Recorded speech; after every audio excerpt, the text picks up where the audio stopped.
Amy Carter stepped off the transport ship and looked around at the biggest space station she had ever seen. The metal walls stretched high above her head, and bright lights made everything shine like silver. Aliens walked past her in every direction. Some tall, some short, some with 4 arms, others with scales covering their entire bodies.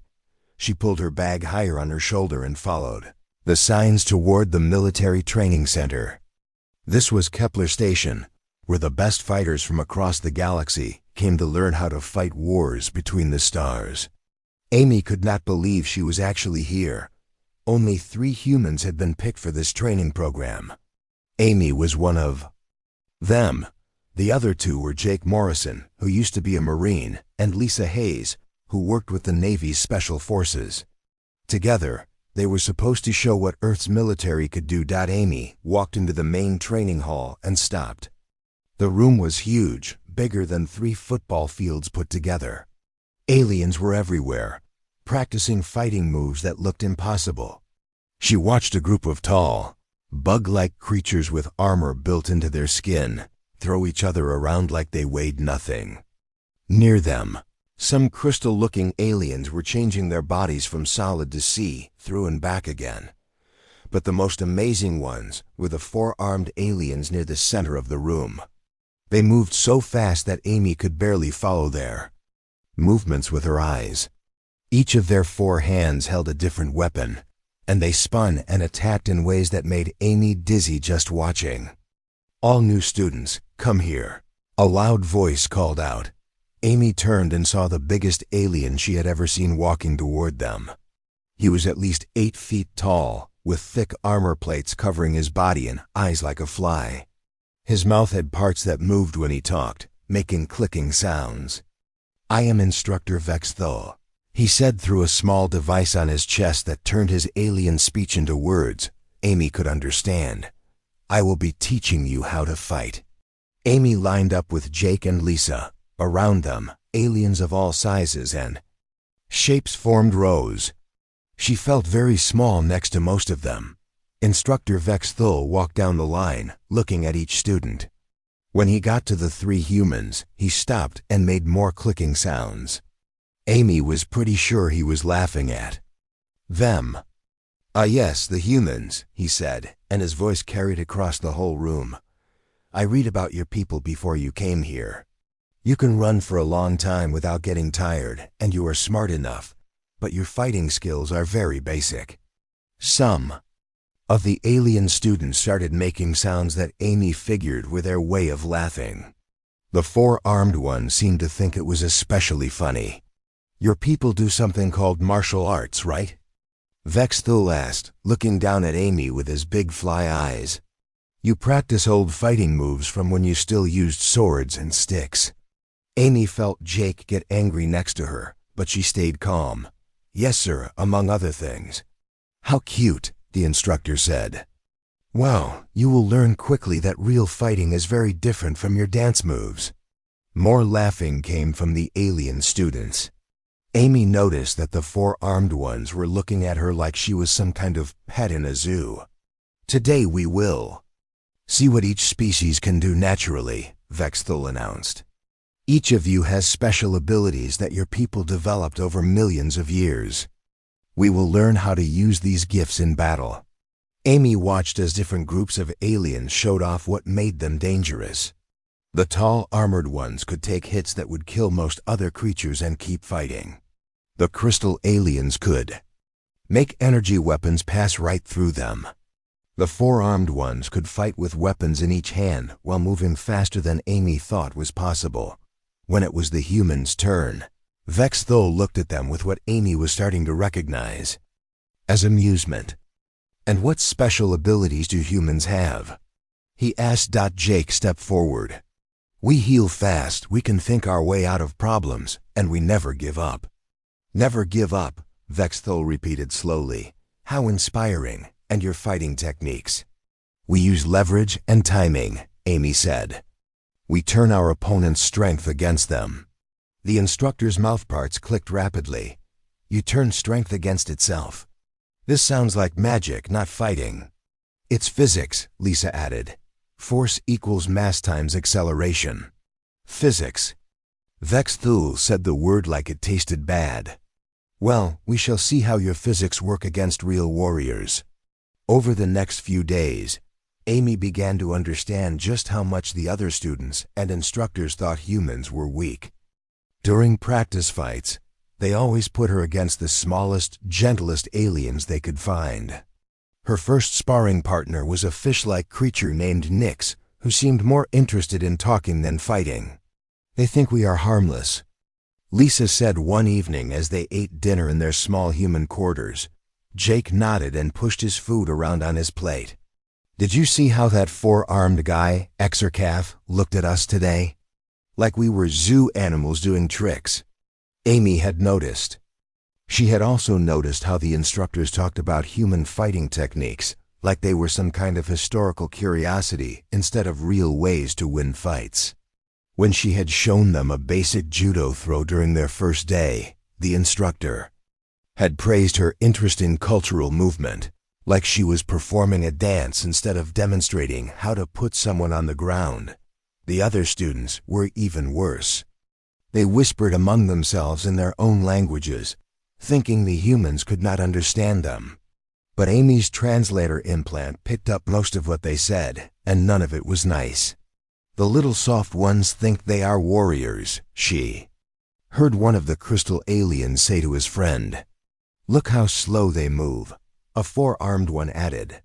"My grandmother could fight better than them." "I heard their planet has no real predators," another voice said. "How can they know anything about fighting?"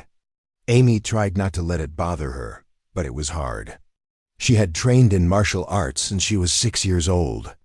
She had won competitions, taught other students, and earned respect from fighters much bigger and stronger than her. But here, surrounded by aliens who could change their body density or fight with 4 weapons at once, her skills seemed as useless as the instructors claimed. The breaking point came at the end of the second week. Combat Instructor Zaranine, a scary-looking alien with machine parts built into her body, announced that students would start fighting against different species to prepare for real battles. "Carter," she called out, reading from a list on her tablet, "you will fight Exarcath." Amy felt her heart skip. Exarcath was the four-armed alien who had been making jokes about humans since they arrived. He was almost 7 feet tall, could move faster than her eyes could follow, and was considered one of the best fighters in the academy. As Exarcath stepped into the fighting circle, Amy heard his friends calling out encouragement in their own language. Her translator picked up most of it. "Try not to break the little monkey too badly," one of them said. "Make it quick," said another. "I want to see a real fight after this." Amy looked around the training hall and saw that everyone had stopped what they were doing to watch. Even the instructors were gathering around the fighting circle. She could see betting starting among the students, and the odds were not in her favor. Kirkus flexed all 4 of his arms and smiled at her with a mouthful of sharp teeth. "This will be over quickly, human," he said in broken English. "Try to make it interesting."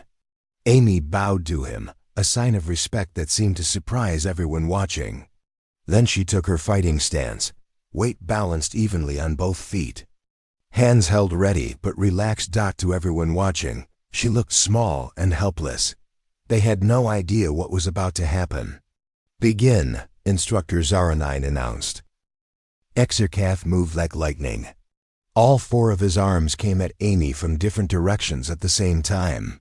His people called this attack the Death Blossom, and no one at the academy had ever survived it without getting hurt badly. Amy did something that shocked everyone watching. She stepped forward, right into his attack. As the 4 arms came toward her, Amy grabbed 2 of them and used Exarcath's own speed against him. She twisted her body and threw him over her hip in a move her old teacher had made her practice 10,000 times. The 7-foot alien crashed into the training mat so hard that the sound echoed through the entire hall. The room went completely quiet. Nobody moved. Nobody breathed. But Amy was not done yet. As Exarcath tried to get back up, she dropped down. next to him and wrapped her legs around one of his arms while her hands controlled two others. The alien was strong, much stronger than any human, but with three of his arms trapped, he could not use his strength properly. Amy applied pressure to his shoulder joint in exactly the right spot. Pain shot through Exarcath's body, and for the first time in his life, he felt helpless. "Yield," he said, his voice barely a whisper. Amy let go immediately and stood up. She held out her hand to help him get to his feet. Exarcath stared at her hand for a long moment, then took it and let her pull him up. "How did you do that?" he asked in his broken English. "Judo," Amy replied simply. "It means the gentle way." "Instructor." Zara 9 walked into the fighting circle, her machine parts making soft humming sounds as she moved. "Explain this technique, human." Amy looked around the hall at all the alien faces staring at her. She could see confusion, surprise, and something that might have been fear in their eyes. "Human fighting arts developed over thousands of years," she said. "We had to fight each other on a world where everyone was basically the same size and strength, so we learned to win through technique instead of power. We use physics, we use leverage, we use timing, and we use our opponent's strength against them." A tall, armored alien raised one of his clawed hands. "But how can you turn strength against itself? This makes no sense." Jake stepped forward from where he had been watching.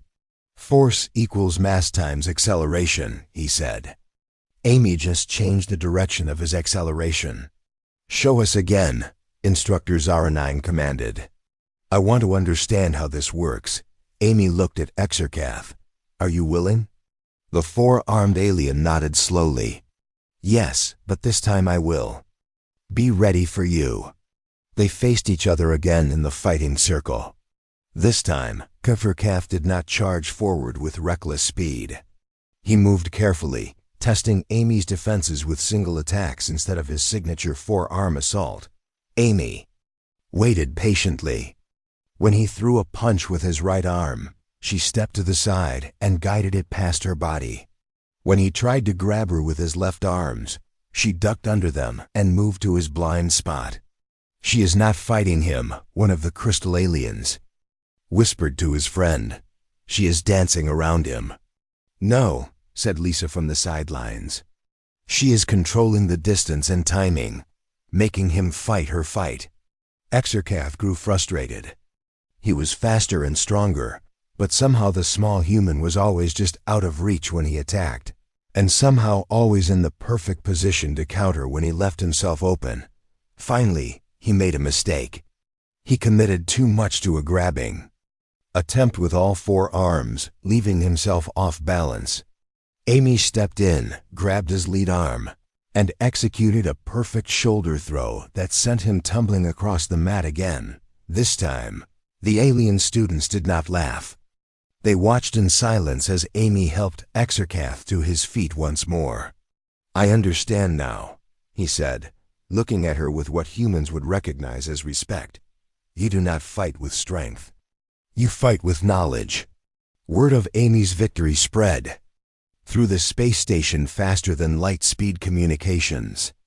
Within hours, aliens who had never cared about the Combat Academy were downloading the fight footage and watching it over and over again. The reaction was mixed. Some instructors were fascinated and wanted to learn more about human fighting techniques. Others were skeptical and claimed that Exarcath had simply underestimated his opponent. But among the students, the response was clear. The humans went from being ignored to being watched constantly. Aliens who had treated them like harmless pets now gave them suspicious looks, and whispered conversations stopped when they walked by. Amy noticed the change immediately. During mealtimes, other students would stare at her while she ate. In the corridors, groups of aliens would step aside when she approached, their eyes following her every movement. "They are afraid of us now," Lisa observed during their evening training session in the human quarters. "Some of them are," Jake agreed. "But others are angry. Look at how that group of draconians has been watching us." Amy had noticed the Draconians too. They were 8-foot-tall reptilian aliens whose people had conquered multiple star systems through military might. Their leader, a massive creature named Rex Volume, had been staring at Amy with barely controlled hostility since her fight with Exarcath. "They think we made them look weak," Amy said as she practiced her forms. "On their world, strength and size determine who wins fights. The idea that technique can beat power challenges everything they believe." The tension came to a head 3 days later during morning assembly. Rex Volume stood up from his place among the Draconian students and spoke in a voice that carried across the entire hall. "I request a formal combat demonstration," he announced, his yellow eyes fixed on Amy. What happened with the Callion was not representative of real fighting. Exarcath was careless and overconfident. A true warrior would not fall to such tricks. Amy felt every eye in the room turn toward her. Rex Volume was not just bigger and stronger than Exarcath. His people were known throughout the galaxy as some of the most dangerous hand-to-hand fighters alive. Their thick scales could stop most weapons, and their claws could tear through metal armor. "This is not required," Instructor Vex Thul said, his voice carrying a note of concern. "Student Carter has already demonstrated her abilities." "I accept," Amy said before anyone could stop her. The hall erupted in excited chatter. Aliens turned to each other, speaking rapidly in dozens of different languages. Amy caught fragments of conversation through her translator. "The human is insane. Rex Volume will tear her apart. This will not be a fight. This will be an execution." But Amy also heard other voices, quieter ones that surprised her. "She beat Exarcath when everyone said it was impossible. Maybe she knows something we do not. I want to see what happens." Rex Volume smiled at her acceptance, showing rows of teeth designed for tearing flesh. "Excellent. We will settle this properly." Instructor Zaranine stepped forward. "Very well. The demonstration will take place this afternoon in the main combat hall. All students will attend." As the assembly broke up, Amy found herself surrounded by Jake and Lisa. "Are you sure about this?" Lisa asked quietly. "Rex Volume is not like Exarcath. He will not underestimate you, and his people are built for war." Amy nodded. "I know. But if I back down now, humans will never be taken seriously here. We will always be seen as weak." Jake put his hand on her shoulder. "Then we better make sure you are ready." They spent the rest of the morning preparing. Jake and Lisa helped Amy analyze everything they knew about draconian fighting techniques and physical capabilities. They discussed strategy, practice-specific moves, and went over contingency plans. But all three of them knew that this fight would be different from the one with Exarcath. Rex Volume would not make careless mistakes, and his natural armor would make many of Amy's techniques ineffective. As they walked toward the combat hall that afternoon, Amy could feel the weight of expectation on her shoulders. Through the station's communication system, word had reached Earth. Billions of humans would be watching to see if their species truly belonged among the galaxy's warriors. The combat hall was packed. Representatives from every major alien species were there, including military observers and academy graduates who had come specifically to watch the fight. Rex-Vol waited in the center of the fighting circle, his scales gleaming under the bright lights. When he saw Amy approaching, he showed his teeth in what his people considered a smile. "Ready to learn your place, little mammal?" he rumbled. Amy bowed formally, just as she had with Exarcath. "I am ready to learn something today." The crowd fell silent as Instructor Zaranine raised her hand. "Begin," she announced. Rex Volume charged at Amy like a freight train. His massive claws extended from his fingers as he moved, sharp enough to cut through steel. He was not making the same mistake Exarcath had made. This was not a test of skill.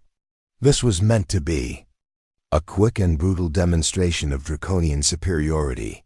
Amy did something that made the entire crowd gasp. Instead of running away or trying to meet his charge head-on, she dropped low and dove straight at his legs. The 8-foot draconian had expected many things, but not this. As his momentum carried him forward, Amy wrapped herself around one of his thick legs like a human-sized snake. Using a technique called a leg dive takedown, she used his own forward motion to send him crashing to the mat. Rex-VOL hit the ground hard, but his thick scales and natural toughness meant he was already trying to get back up. Amy had expected this.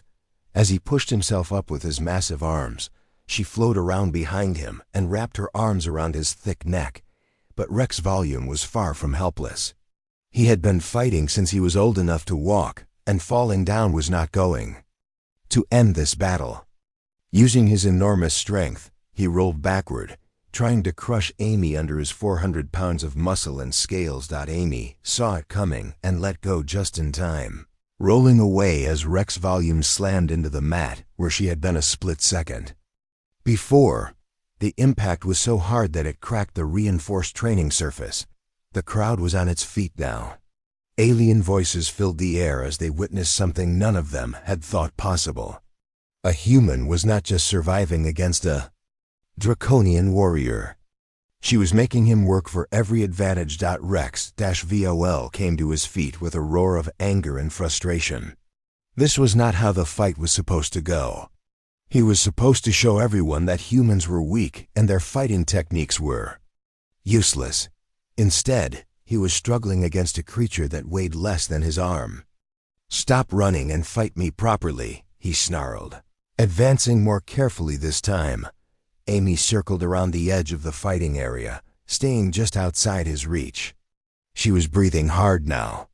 Rexvol's strength and speed were incredible, and she knew she could not match him in a test of pure power. "Fighting properly means fighting smart," she replied, never taking her eyes off him. What happened next amazed every alien in the room. Amy stopped trying to use the same techniques that had worked against Exarcath. Instead, she began to adapt her fighting style in real time, changing her approach to deal with Rexvol's specific advantages and weaknesses. When he tried to grab her with his clawed hands, she used footwork to stay mobile, never letting him pin her down. When he attempted to strike with his massive fists, she redirected his attacks and used his momentum to keep him off balance. Most remarkably, she began combining different martial arts techniques in ways that no one had ever seen before. She mixed wrestling moves with judo throws, boxing footwork with submission holds, creating something entirely new.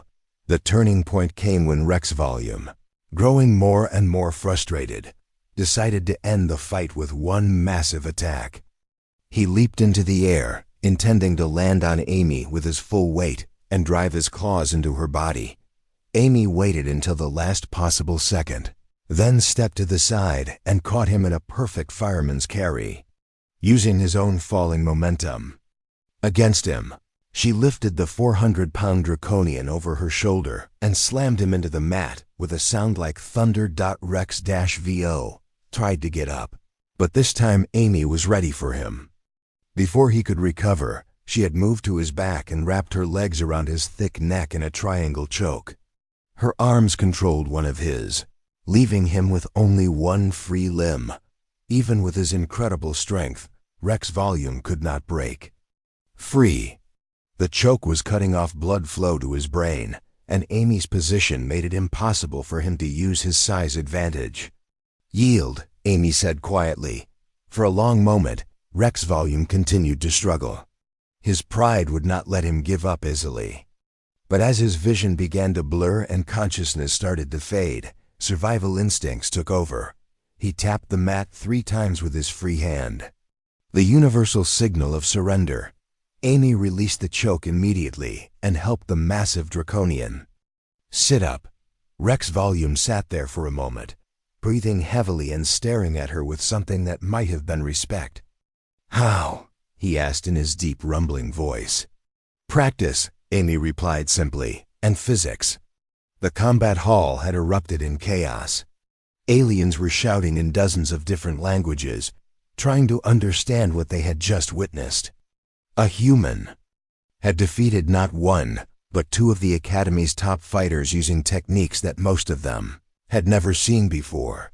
Instructor Vex Thul walked into the fighting circle, his compound eyes reflecting the overhead lights as they focused on Amy. When he spoke, his voice carried clearly over the noise of the crowd. "Student Carter," he announced, "you have demonstrated that human combat capabilities have been seriously underestimated. Your species' files will require major updates." But it was Rex Val's words that carried the most weight. The massive Draconian looked down at Amy and spoke in perfect standard English, loud enough for everyone to hear. "I have fought warriors on a dozen different worlds," he said.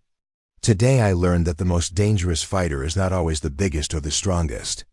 Sometimes it is the one who thinks."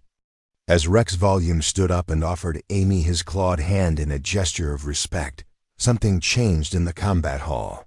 The laughter and dismissive comments that had followed the humans since their arrival were gone. In their place was something Amy had never expected to see in alien eyes when they looked at her. Fear, not terror or panic, but the healthy fear that warriors show other warriors. The recognition that she was dangerous in ways they had not understood. Over the following days, Amy noticed the change everywhere she went. Alien students who had ignored her before now watched her carefully when she walked past. Instructors who had dismissed human fighting techniques as primitive dances now asked detailed questions about leverage and joint manipulation. Most importantly, the combat curriculum began to change.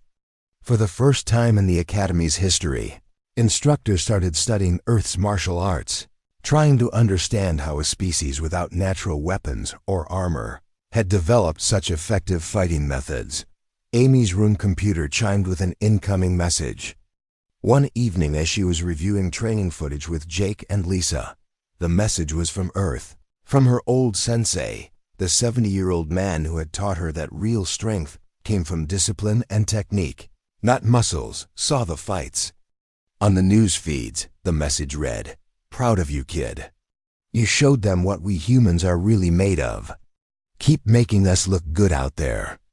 Amy smiled as she looked out at the stars through her quarter's small window. Tomorrow would bring new challenges and new training.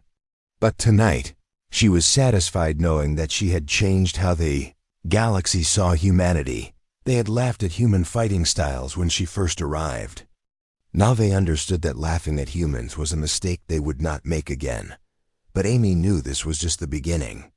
Word of her victories would spread beyond the Academy, reaching military commanders and government officials across known space. Soon, everyone would know that humans were not the harmless primitives they had appeared to be. She had proven that Earth's children could fight with the best warriors in the galaxy. Now it was time to show them what else humans could do. News of Amy's victories traveled faster than light across the galaxy. Within days, military commanders on dozens of worlds were downloading the fight footage and studying every move. The small human who had defeated two of the Academy's best fighters had become the most talked about warrior in known space. Amy walked into the training hall one morning to find something she had never seen before. A group of alien students was practicing human fighting techniques. They were doing it badly, their movements clumsy and awkward, but they were trying. "What are they doing?" Lisa asked, watching a tall crystal alien attempt what looked like a judo throw. "Learning," Jake replied with a grin. "They want to know how we fight." Instructor Vex Thul approached the three humans, his compound eyes reflecting the overhead lights. "Student Carter, you have created quite a stir. Military observers from 17 different species have requested copies of your combat footage." Amy felt a chill run down her spine. What are they going to do with it? "Study it, learn from it. Your people's fighting methods are being analyzed by some of the best tactical minds in the galaxy." Vex Thul's mandibles clicked in. What Amy had learned was his version of amusement. "It seems we underestimated more than just your physical capabilities. Over the following weeks, Amy found herself in a strange new position. Instead of being the student who needed to prove herself, she had become the teacher everyone wanted to learn from. Instructors asked her to demonstrate techniques. Students requested private lessons. Even species that had barely acknowledged human existence were suddenly very interested in Earth's martial arts. But not everyone was happy about the changes. Amy was walking back to her quarters one evening when she heard voices speaking in hushed tones around the corner. Her translator implant picked up fragments of the conversation. "This cannot continue," one voice said in what sounded like draconian. "If other species start learning human fighting methods, it will change everything. The balance of power has already shifted," another voice replied, this one belonging to a Vraxian. "3 of our best students have requested transfers to human combat classes. We must do something before this spreads further." Amy pressed herself against the wall and listened carefully. The voices belonged to advanced students from some of the galaxy's most militaristic species. They were planning something, but she could not hear enough to understand what. She reported the conversation to Jake and Lisa that night in their quarters. "They are scared," Lisa said after Amy finished explaining what she had heard. "They built their entire military doctrine around the idea that size and natural weapons determine who wins fights." "You proved that wrong," Jake nodded grimly. "The question is, what are they going to do about it?" They got their answer 2 days later during advanced combat training. Amy was working with a group of smaller species students, teaching them basic grappling techniques when instructor Zara9 called for attention. "We will be conducting special evaluations today," she announced. "Some of our students have requested the opportunity to test themselves against human fighting methods in controlled scenarios." Amy felt her stomach drop as 6 of the Academy's most dangerous students stepped forward. They represented the apex predator species from across the galaxy. 2 massive draconians even bigger than Rex volume. A pair of Vraxian warriors whose natural armor could stop most weapons. And 2 4-armed Kellians who moved faster than human eyes could follow. "The humans will face all 6 opponents in succession," Zara9 continued. "Each match will be until submission or inability to continue." "That is not fair," Rex Volume said, stepping out from the crowd of watching students. 1 against 6 is not a test. It is an execution." But Amy was already walking toward the fighting circle. "I accept." Jake grabbed her arm. "Amy, you cannot fight all 6 of them. Even if you beat them 1 at a time, you will be exhausted after the first few fights. If I do not do this, they will always question whether my wins were just luck," Amy replied quietly. "This ends today, one way or another." The first opponent was a draconian named Torvex, even larger than Rexval. He approached the fight differently than his smaller cousin had, using patience instead of rage. He did not charge at Amy or try to overpower her with brute force. Instead, he waited for her to attack, then tried to counter. But Amy had learned from her previous fights too. She used feints and misdirection to make Torvex react to attacks that never came. When he committed to defending against a fake leg sweep, she switched to a real takedown that sent him crashing to the mat. The submission hold that followed was quick and clean. The second opponent was a Vraxian, whose natural armor made grappling nearly impossible. Amy adapted by using strikes to pressure points that could penetrate even thick chitin, combined with throws that used the alien's own weight against him. When he fell, she used a choke that targeted his breathing apparatus rather than trying to break through his armor. By the third fight, Amy was beginning to tire. The 4-armed Kellian was fresh and fast, attacking with combinations that would have overwhelmed her at the beginning of the day. But Amy had learned something important about herself during these fights. The more pressure she faced, the calmer she became. She defeated the Kellian using pure timing, waiting for the exact moment when all 4 arms were committed to attacks. before stepping inside his guard and taking him down with a simple hip toss. The fourth opponent was the second Draconian. He had watched the previous fights carefully and thought he understood Amy's tactics. He tried to use his superior reach to keep her at a distance, jabbing with his claws while staying mobile. Amy solved this problem by doing something none of the previous opponents had expected. She went on the attack using aggressive combinations of strikes and takedown attempts that forced the Draconian to react instead of controlling the fight. When he overcommitted to defending against a fake takedown, she switched to a real attack that put him on the ground. The fifth fight was against the second Vraxian, and Amy was starting to feel the effects of fatigue. Her movements were slower.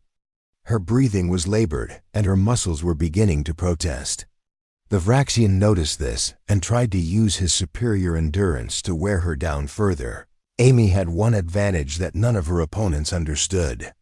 Human beings had evolved on a world where persistence hunting was a survival skill. When other predators gave up, humans kept going. When prey animals collapsed from exhaustion, humans were still running. She outlasted the Vraxian using movement and evasion to avoid his attacks while gradually wearing him down. When he finally made a mistake due to his own fatigue, she was ready to capitalize on it. The sixth and final opponent was the second Killian, and Amy was running on pure determination now. Her technique was still sharp, but her body was near its limits. The Killian knew this and tried to end the fight quickly with an all-out assault. This turned out to be exactly the wrong strategy.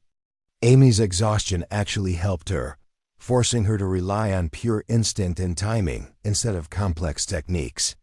When the Killian came at her with everything he had, she responded with the simplest and most effective technique in her arsenal. She stepped to the side and let him run past her, then took his back and applied a rear naked choke that ended the fight in seconds.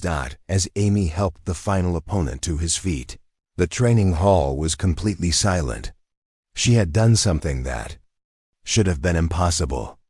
Not only had she defeated 6 of the Academy's best fighters, she had done it in a way that made it look almost easy. Instructor Vex Thul walked into the fighting circle, his mandibles clicking rapidly.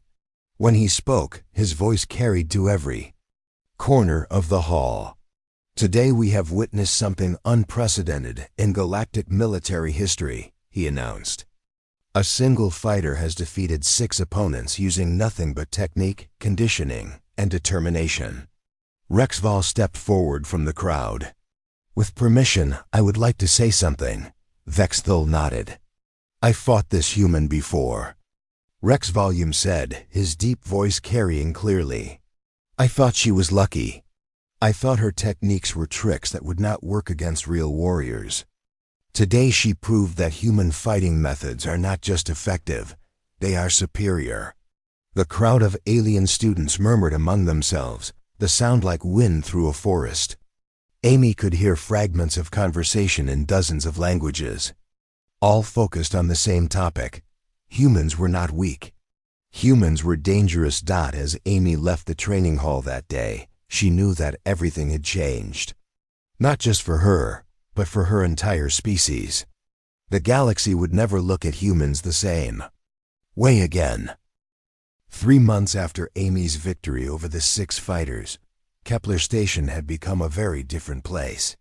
The combat training program had been completely restructured. For the first time in galactic history, human martial arts were being taught as required courses for all military students. Amy walked through the training halls and saw sights that still amazed her. Tall Vraxian warriors were practicing judo throws with careful precision. Crystal aliens were learning how to use leverage instead of their natural density-shifting abilities. Even the proud 4-armed Kellians were studying human grappling techniques.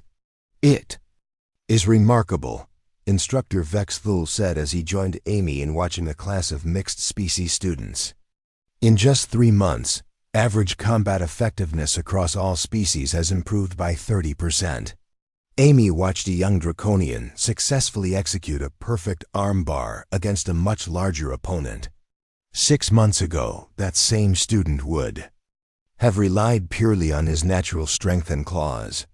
Now he was using technique and timing to win fights against bigger, stronger opponents. The changes go beyond just fighting, Jake observed, joining the conversation. Look how they work together. Now he was right. Before Amy's demonstrations, students from different species rarely interacted outside of their own groups. Predator species looked down on herbivore species. Large species dismissed smaller ones. But learning human fighting techniques had taught them something unexpected. Anyone could be dangerous if they knew how. The military implications are staggering, Lisa added, reading from a data pad in her hands.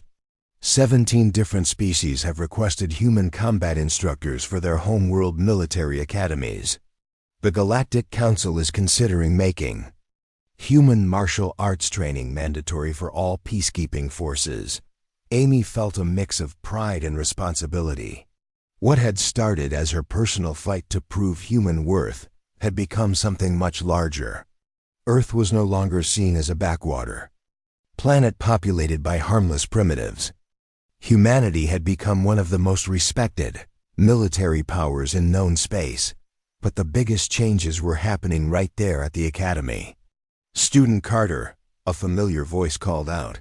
Amy turned to see Rex Volume approaching, but he was not alone. Behind him walked a group that would have seemed impossible 6 months ago. Exarcath, the four-armed Kalian, 2 of the Vraxian warriors she had defeated, and several other students from species that had never worked together before. "We have a request," Rex Volume said formally. "We would like you to teach us advanced human fighting techniques. Not the basic moves that are now part of the standard curriculum, but the deeper principles." Amy looked at the group of alien warriors, all of them former opponents who now wanted to learn from her. "What do you want to know?" "Everything," Kukra said. His forearms moving in what Amy had learned was a gesture of respect among his people. How do humans think about combat? How do you train your minds as well as your bodies? How do you turn disadvantages into advantages? Over the following weeks, Amy found herself teaching lessons that went far beyond physical techniques.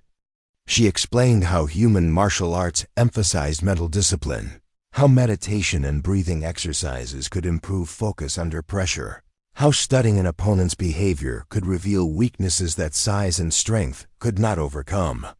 "Humans are not the strongest species," she told her students during one evening session. "We are not the fastest or the most naturally armed. But we learned something that many species never had to learn. We learned how to win against opponents who were better than us in every physical way." "How?" asked a young crystal alien named Zixtel. "By being smarter, by being more determined, by never giving up, even when everything looks hopeless." Amy paused, looking around the circle of alien faces. Most species evolved as either predators or prey. You became good at hunting or good at hiding. Humans evolved as both. We had to hunt to survive, but we were also hunted by things bigger and more dangerous than us. "That is why you fight the way you do," Rex Volume said, understanding dawning in his yellow eyes. "You fight like something that knows it might lose, but refuses to accept defeat." "Exactly." The lessons continued for months. Amy taught her alien students about strategy and tactics, about reading body language and exploiting psychological weaknesses.